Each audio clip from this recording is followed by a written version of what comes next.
À medida que a eleição e o fim do ano se aproximam, os principais economistas do Brasil se debruçam sobre um tema fundamental: o que deve ser feito em 2023 para evitar o descontrole das contas públicas sem tirar o Auxílio Brasil da população mais carente. Via de regra, os especialistas afirmam que é importante reduzir a ineficiência dos gastos públicos, sem perder de vista mecanismos como o teto de gastos, que é criticado por Lula e desprestigiado por Bolsonaro. Desde 2019, o governo Bolsonaro já fez 5 grandes mexidas no teto de gastos, que é a principal regra fiscal em vigor hoje no país. Mexidas essas que tiveram o amplo apoio do Congresso Nacional. Fechar essa conta no ano que vem se torna ainda mais urgente diante de variáveis que retiram o poder aquisitivo da população. A partir de janeiro, pelos 12 meses seguintes, a previsão é de crescimento da economia de apenas 0,5%, com juros acima de 10% e a inflação voltando a subir. As perspectivas pioram para 2023. Então, para 2023, mais uma vez, sobe a perspectiva de inflação, dessa vez de 5,2% para 5,3%, já que muitas dessas medidas também de redução de impostos, de gastos, elas terminam em 2022, como é o caso, por exemplo, da isenção de tributos federais sobre os combustíveis, que vão até o fim de 2022, então deve pressionar a inflação para o ano que vem. Nesse cenário, como é possível dar mais eficiência ao gasto público? Em que medida o orçamento secreto e as emendas do relator tornam tudo mais difícil? E se o teto é desprestigiado pelos 2 principais candidatos, o que pode ser feito para manter o controle das despesas federais? Esses são os temas do Ao Ponto desta terça-feira. Eu sou o Roberto Maltic e nesse episódio converso com o repórter Manuel Ventura, da sucursal de Brasília, que tratou desses assuntos com 5 economistas que representam algumas das maiores instituições financeiras do Brasil. Fique com a gente.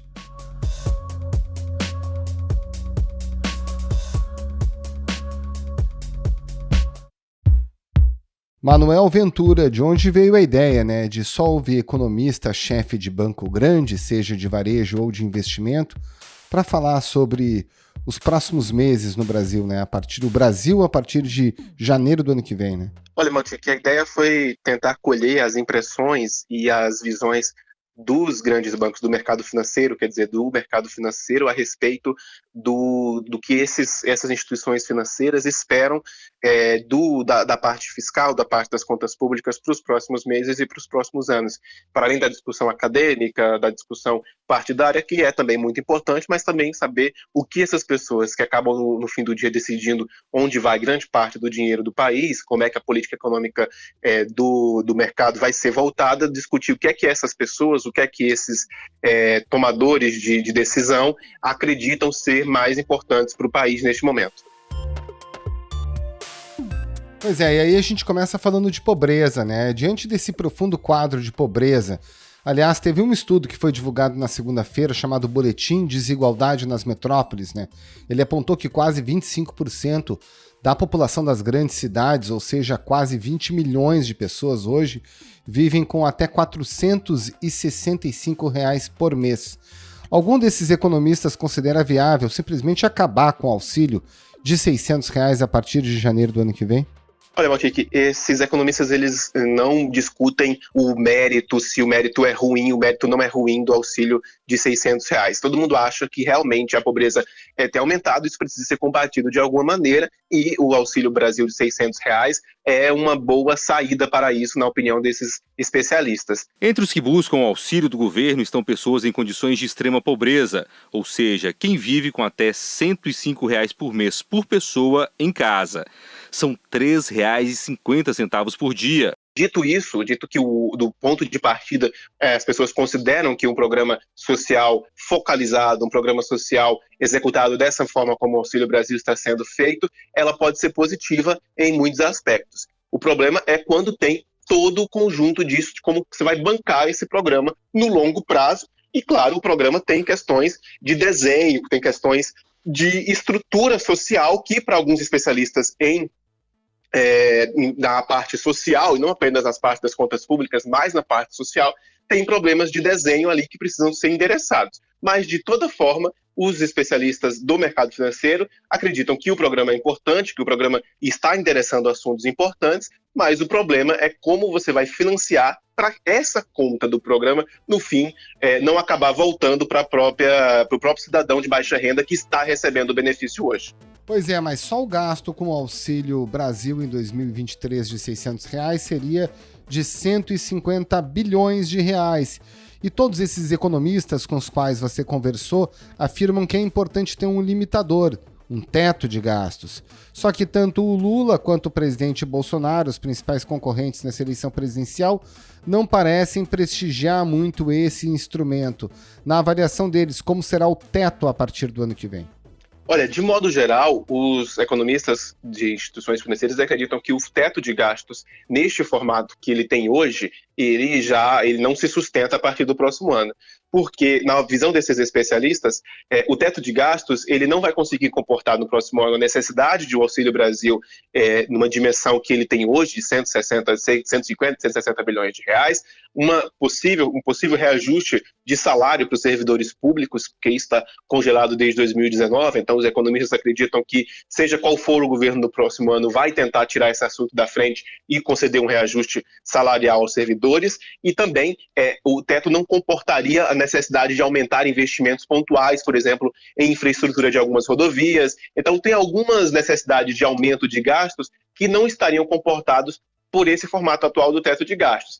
Lembrando, o teto de gastos atualmente ele é um desenho que diz que a despesa do governo só pode crescer dentro da inflação do ano anterior. Por outro lado, seja a forma de calcular essa inflação ou as despesas extras criadas acima do teto, elas têm desfigurado essa regra nos últimos anos. Então, por isso, os especialistas acham que não vai ser possível, no próximo ano, comportar as despesas que serão necessárias em 2023 dentro da regra como ela é hoje. E aí, o que eles propõem? Eles defendem que seja mantida uma regra que impeça o crescimento das despesas, mesmo que essa regra tenha uma folga em relação ao teto de gastos hoje, é importante manter uma regra de que trave o crescimento das despesas e também que essa regra venha mirar a dívida pública, quer dizer, o objetivo da regra seja de reduzir a dívida pública do Brasil. Hoje a dívida pública do Brasil está girando ali perto de 80% do PIB, ou seja, 80% de tudo que o Brasil produz é o equivalente da nossa dívida pública bruta. E o ideal, na visão dos especialistas, é trazer esse percentual para próximo dos países emergentes, dos níveis de países emergentes, que é algo em torno de 60% do PIB. Por que esse tema é tão importante se o Brasil hoje não é um país com risco de insolvência? A nossa conta é administrada, inclusive havia uma perspectiva de aumento da dívida pública, ela não se concretizou. Mas por que os economistas ficam e continuam tão preocupados com esse número, que é o número da dívida? Olha, Valtir, que quando a dívida pública é alta, o governo acaba subindo juros, o Banco Central acaba subindo juros, e o dinheiro que tem na economia, ele é usado para rolar essa dívida, quer dizer, para bancar essa dívida, no lugar de ser usado para a economia real, no lugar de ser usado para investimentos que geram emprego, geram renda e melhoram a situação de todo mundo. A disparada da inflação e a alta da Selic não pesaram apenas no bolso dos brasileiros. Elas também fizeram o governo gastar mais com os juros da dívida pública.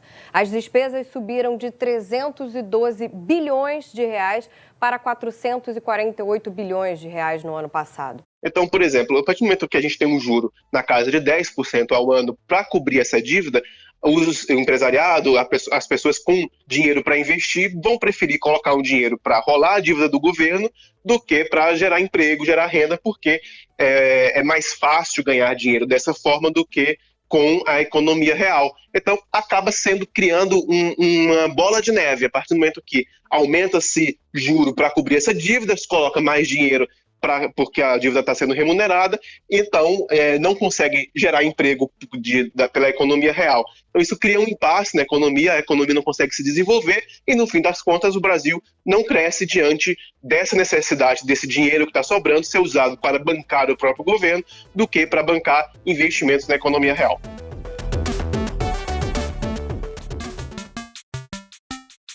E nesse contexto, Manuel, e não são apenas os economistas ligados aos bancos, mas também esses que trabalham na área social, falam em melhorar a eficiência do gasto público. Os economistas-chefe dos principais bancos com os quais você conversou entendem que essa eficiência pode ser conquistada de que forma?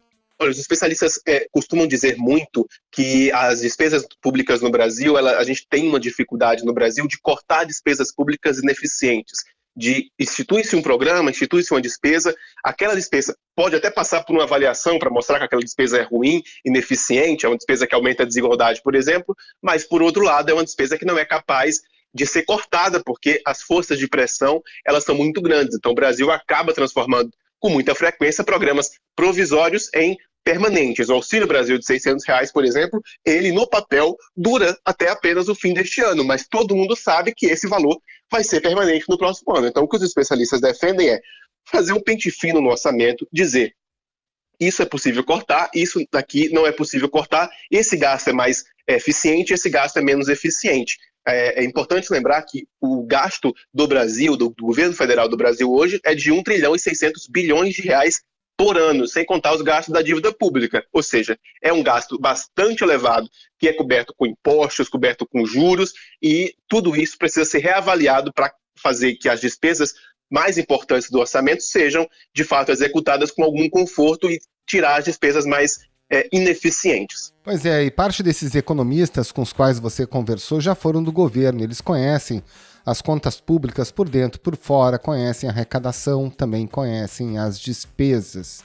O que eles propõem para deixar o gasto mais eficiente? Por exemplo, alguns gastos poderiam ser cortados. Os especialistas falam muito no abono salarial, que o abono salarial é um salário extra que é pago para quem recebe até 2 salários mínimos por mês, e os especialistas em contas públicas dizem que esse é um gasto que acaba acentuando desigualdades, porque é um gasto que privilegia quem já tem carteira assinada. Olha só, o Brasil tem hoje cerca de 38 milhões de trabalhadores na informalidade ou com um vínculo empregatício frágil. A maioria dessas pessoas ganha apenas para sobreviver e não tem nenhuma seguridade social. Quem não tem carteira assinada e quem é autônomo acaba não recebendo essa despesa, que poderia ser direcionada para ampliar o emprego com carteira assinada, por exemplo. É preciso também ser aprovada uma reforma administrativa, na visão dos especialistas, porque o segundo maior gasto do governo federal é o gasto com servidores públicos. E aí, Manuel, vem um ponto, né? Porque o governo até encaminhou uma reforma administrativa para o Congresso, mas a gente sabe que não teve nenhum empenho para que isso fosse aprovado, né? Simplesmente mandou. Exatamente. O governo encaminhou uma reforma administrativa para o Congresso, e mesmo a reforma administrativa que o governo encaminhou, ela trazia linhas gerais. Ela, por exemplo, ela não trazia uma regra para limitar super salários, quer dizer, servidores que ganham acima do teto do funcionalismo público. O teto do funcionalismo público é o salário de um ministro do Supremo Tribunal Federal. A gente sabe que a elite dos servidores públicos acaba conseguindo, de alguma maneira, ganhar acima disso. Não tem regras, por exemplo, para progressão de carreira. A progressão de carreira ela é um ponto que os especialistas em administração pública sempre apontam, que um servidor já entra no serviço ganhando o topo da carreira e acaba não tendo incentivos para eficiência e para o seu melhor trabalho, para atender o público de uma melhor forma. Então, são pontos ali que precisariam estar endereçados numa reforma administrativa, que a reforma administrativa do governo acaba não tocando. E a reforma administrativa do governo que sequer avançou na Câmara, está parada na Câmara desde quando o governo enviou, por falta tanto de empenho do governo federal, como de empenho dos parlamentares, que é um assunto sempre delicado, né? A gente está falando de mexer com uma parcela muito grande do eleitorado que sempre vai fazer protestos e manifestações contra essas mudanças. E tem ainda, Maltic, os especialistas também defendem continuar numa reforma da Previdência. A reforma da Previdência foi feita inicialmente em 2019. O secretário de Previdência e Trabalho, Rogério Marinho, reviu a estimativa de economia com a reforma para cerca de 900 bilhões de reais num período de 10 anos. Mas os especialistas acreditam que é importante que essa reforma seja continuada e seja feita novas mudanças para que esse gasto não continue crescendo. Para a gente dar uma dimensão, o Bolsa Família, antes da pandemia, ele custava em torno de 30 bilhões de reais por ano. Já os custos da Previdência do Brasil superavam 700 bilhões de reais. Agora, nesse momento, a gente está aumentando o gasto social pós-pandemia com o Auxílio Brasil, mas os gastos da Previdência continuam crescendo também numa dimensão importante. Então, os especialistas apontam a necessidade de continuar numa reforma da Previdência, quer dizer, continuar ajustando a Previdência para cortar os gastos mais ineficientes e também, claro, para reduzir desigualdades dentro desse sistema. E nessa mesma linha, né, Manuel, o Alberto Ramos, do Goldman Sachs, afirmou que, além do teto, a lei de responsabilidade fiscal também sofreu uma grande erosão nos últimos anos, né? Como isso tudo acaba também afetando a saúde da economia? Quando o teto de gastos foi criado, Maltic, uma das grandes vantagens que o mercado observou no teto era o fato dele estar cravado na Constituição e, em tese, ser mais difícil de mudar e essa regra ser executada com mais firmeza ao longo dos anos. Só que, na verdade, o que a gente viu nos últimos 2 anos foi que, para mudar a regra, não teve nenhum trabalho. Então, a regra foi perdendo credibilidade. Da mesma forma com a lei de responsabilidade fiscal. Algumas medidas do governo, elas acabaram, por meio dessas mesmas mudanças no teto de gastos, fazendo mudanças para, de alguma forma, passar a lei de responsabilidade fiscal. Tudo isso tirou a credibilidade das normas fiscais brasileiras. O Mário Mesquita, economista-chefe do Itaú Unibanco, falou que não existe regra fiscal boa que sobreviva sem credibilidade, sem apoio. Quer dizer, é importante que tenha uma regra fiscal, mas que essa regra fiscal seja factível e que tenha credibilidade, porque também não adianta ser uma regra fiscal perfeita do ponto de vista acadêmico, do ponto de vista do mercado, mas que ela não seja cumprida. E esse é o ponto levantado sobre o teto de gastos. Ele foi criado para ter uma dificuldade dele ser alterado, mas na verdade ele já foi alterado algumas vezes para comportar novos gastos e isso ruiu a credibilidade do teto e de alguma maneira também dos demais normativos fiscais brasileiros, como a lei de responsabilidade fiscal. Manuel, ainda falando da eficiência do gasto, né? Algum desses economistas considera que priorizar investimento público por meio das emendas parlamentares, especialmente por meio desse orçamento secreto que vem recebendo bilhões e bilhões de reais ao longo dos últimos anos, é uma boa ferramenta para fechar essa conta? Pois é, as emendas do orçamento secreto, que são as emendas de relator, elas são bastante criticadas pelos economistas e também por especialistas de direito público, porque elas não têm nenhuma transparência sobre esse gasto, não tem transparência sobre a alocação desse recurso, sobre a decisão que é tomada para saber onde vai esse dinheiro, e também porque o Congresso acaba tendo uma fatia do orçamento para decidir onde colocar seu gasto. E, de alguma maneira, isso reduz a margem do governo para gastar, e o orçamento brasileiro acaba sendo gasto com recursos que poderiam ser direcionados de maneira mais eficiente. Por exemplo, o parlamentar, que é dono de uma parte da emenda de relator, ele pode decidir construir uma quadra de esportes num bairro em que a decisão daquela construção daquela quadra de esportes é puramente política. Aquele bairro já pode ter 2 quadras de esporte. É um exemplo pequeno para mostrar que, se não houver uma decisão estudada sobre a alocação de recursos, aquele gasto que já é escasso, ele vai acabar sendo direcionado para uma despesa ineficiente.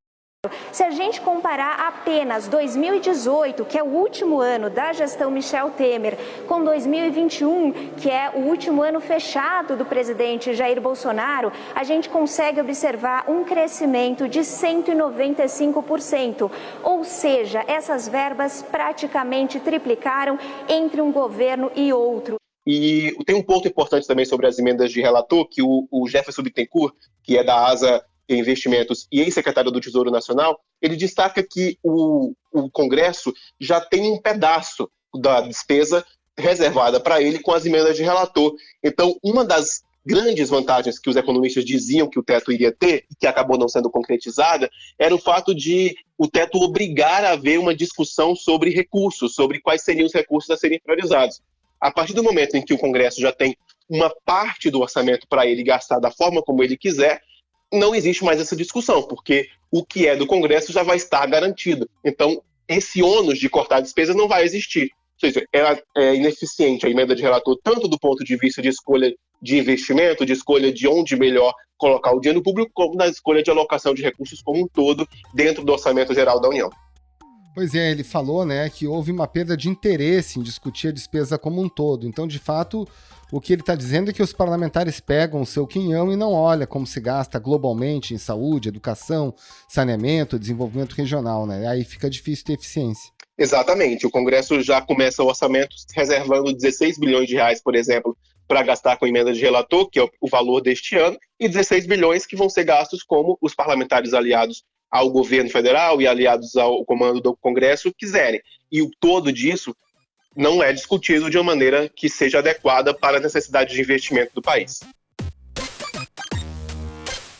Bom, Manuel, dentro dessas premissas que a gente está conversando aqui de receita e despesa, o economista-chefe do Bradesco, Fernando Honorato, afirmou na sua reportagem que no fim a discussão é a seguinte: onde vai parar o juro e a inflação? E que quanto antes essa questão for resolvida é o ideal. O que ele quer dizer com isso? Enquanto a discussão fiscal estiver no horizonte, enquanto tiver uma incerteza sobre quais parâmetros fiscais serão utilizados por um governo, o Banco Central, por exemplo, não vai conseguir reduzir juros. A gente está num patamar de juros acima de 13%. Não vai ser possível reduzir esse juro porque não se sabe qual é a solvência da dívida pública. Então, a gente volta a falar sobre a dívida pública e como é que isso impacta a gestão dos juros. Quando os juros estão altos, existe uma dúvida também sobre a atividade real da economia, sobre emprego. De alguma maneira, isso também afeta a inflação. Quando a incerteza fiscal contamina o dólar, por exemplo, a gente sabe que o dólar tem um papel muito importante na inflação brasileira. Então, a incerteza sobre o fiscal, ela contamina de toda forma a economia. E é importante pontuar que quando os especialistas defendem uma regra, eles também não estão necessariamente dizendo que é preciso ser a regra X. É preciso que aquela regra, na verdade, que o governo decidir junto com o Congresso, seja uma regra factível e que seja cumprida com credibilidade, que essa credibilidade é importante para ancorar as expectativas, ou seja, que os economistas, o mercado financeiro saiba que o fiscal vai seguir de maneira factível e que as contas vão, em algum momento, de caminhar para uma redução de despesa ou para uma alocação melhor dos recursos. Manuel, para a gente terminar, uma pergunta mais da sua impressão, né? A gente está falando de um quadro no qual os grandes economistas ou economistas de grandes bancos convergem que há uma má qualidade no gasto público e que o teto de gastos está sendo desprestigiado, né? Aí o ministro Paulo Guedes esteve recentemente em um encontro de agentes de mercado, o encontro da XP, e lá ele foi ovacionado. Ele falou em teto retrátil, sendo que o Brasil não está em guerra, né, como ele menciona. Falou da reforma administrativa, que, como a gente conversou, o governo encaminhou, mas não induziu, e encaminhou ela de forma genérica. Da tributária, que também o governo não deu andamento, e as privatizações que não chegaram nem perto daquele 1 trilhão que o próprio ministro havia falado na campanha. O que o ministro fala que, de fato, agrada os representantes do mercado financeiro e que, de certa forma, fica descolada desse papo que a gente está tendo aqui? Olha, Maltico, o ministro Paulo Guedes ele continua mantendo um discurso que é muito favorável ao que grande parte do mercado, especialmente das pessoas que mexem com ações e com a volatilidade das ações, acaba agradando esses agentes econômicos. O ministro continua falando, por exemplo, em privatizações, em controle de gastos, mesmo que, na prática, o que tem sido feito em Brasília seja um pouco diferente da realidade apontada por ele nesses eventos com investidores do mercado financeiro. Então, o ministro continua falando o que o mercado, que algumas pessoas, alguns agentes do mercado econômicos querem ouvir. E é importante colocar que, no contraponto disso, os demais candidatos à presidência da República, especialmente o ex-presidente Lula, que também está concorrendo ao Palácio do Planalto, não tem ainda um interlocutor econômico com o mercado, e essa falta desse interlocutor não deixa uma série de dúvidas e de incertezas sobre o seu plano de governo. A partir desse momento, você tem uma pessoa, que é o Paulo Guedes, que acaba sabendo falar para o mercado o que o mercado quer ouvir, e na outra ponta, há uma diferença, uma dificuldade de uma interlocução na avaliação do mercado financeiro. Então, ao mesmo tempo que o ministro fala o que o mercado quer ouvir, apesar do que a gente viu nos últimos anos, existe ainda muita dúvida, muita incerteza sobre o outro campo político. Manuel Ventura, muito obrigado mais uma vez pela sua participação, um abraço e um bom trabalho. Obrigado, até a próxima, Matico.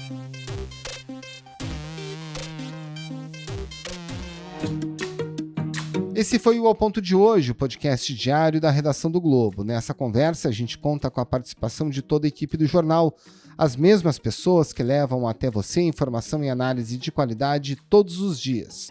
Quer saber mais? Assine o Globo. Acesse assineoglobo.com.br e confira todas as notícias e reportagens especiais. Nesse episódio, além dos áudios da TV Globo, a gente utilizou o áudio da CNN Brasil. A produção é do João Vitor Costa e a edição do Luan Oliveira. Tchau!